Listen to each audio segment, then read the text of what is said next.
अलविदा माँ। एक माँ का प्यार, उसकी ममता, उसकी कुर्बानियाँ, ये वो बातें हैं जो शब्दों में नहीं समझाई जा सकती। लेकिन क्या हो जब वो माँ हमेशा साथ रही, एक दिन बिना कुछ कहे चली जाए। यह कहानी है माँ और बेटे के रिश्ते की, गलतफहमियों, अहंकार, पछतावे और अंत में एक दिल को छू लेने वाली विदाई की। यह कहानी है अलविदा माँ।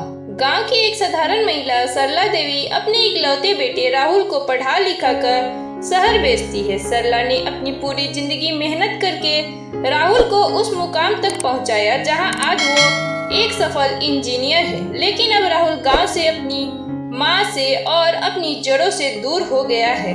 हर बार सरला उसे बुलाती है, बेटा एक बार गांव आ जा, तेरे बिना ये घर सूना लगता है।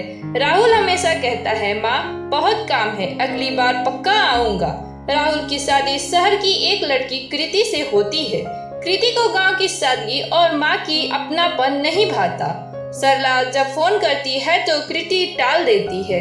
धीरे धीरे राहुल भी अपनी माँ से कटने लगता है। सरला अपनी साड़ी की पोटली में हर महीने राहुल के लिए कुछ पैसे और घर के बने पापड़ अचार भेजती है, लेकिन वो पोटली शहर के डिब्बों में कहीं खो जाती है। एक दिन सरला ने कहा, तेरे पापा की 13वीं पर आ जाना, अकेले हूँ, संभाल नहीं पाऊंगी। लेकिन राहुल ने बहाना बना दिया, माँ क्लाइंट मीटिंग है, तुम खुद देख लो ना। सरला अकेली पढ़ती जाती है।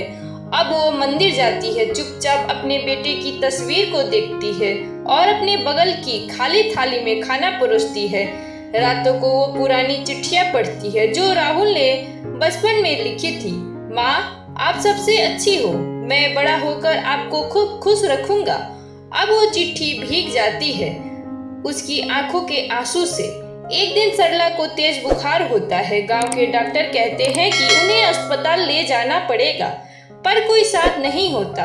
पड़ोसी श्यामू चाचा राहुल को फोन करते हैं, बेटा माँ की तबीयत बहुत खराब है, आजा। राहुल कहता है, मैं बिजी हूँ अंकल, आप देख लीजिए, डॉक्टर को दिखा देना। श्यामू चाचा गांव के अस्पताल में सरला को भर्ती कराते हैं, लेकिन वक्त पर इलाज न मिलने से हालत बिगड़ती जाती है। सरला की हालत गंभीर हो जाती है। आखिरी बार उसने फोन उठाया, राहुल का नंबर डायल किया, लेकिन उधर से कॉल काट दी गई। सरला ने कांपते हाथों से एक खत लिखा, राहुल मुझे कोई शिकायत नहीं, तेरा भला हो। माँ हमेशा माफ करती है, लेकिन एक बार आ जाता, मुझे देख लेता। खैर अलविदा बेटा। अगली सुबह सरला की मौत हो जाती है। जब राहुल को माँ की मौत की खबर मिलती है तो जैसे जमीन खिसक जाती है। वो दौड़कर गांव पहुंचता है, लेकिन अब बहुत देर हो चुकी थी। माँ की लाश सफेद चादर में लिपटी होती है। राहुल रोते हुए कहता है, माँ एक बार माफ कर दो, मैं बहुत बुरा बेटा निकला। रामू चाचा उसे माँ की आखिरी खत थमाते हैं। वो खत पढ़कर राहुल फूट फूट कर रोता है। राहुल अब गांव में कुछ दिन रुकता है।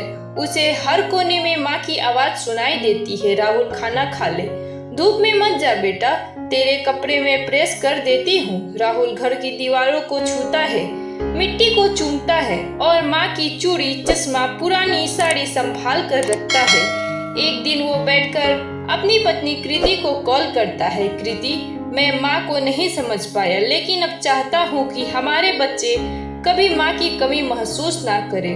मैं गांव में स्कूल खोलना चाहता हूँ, सरला देवी बाल विद्यालय मंदिर। कृति उसकी बात मान जाती है और राहुल गांव में एक स्कूल खोलता है जहां गरीब बच्चों को मुफ्त में शिक्षा दी जाती है।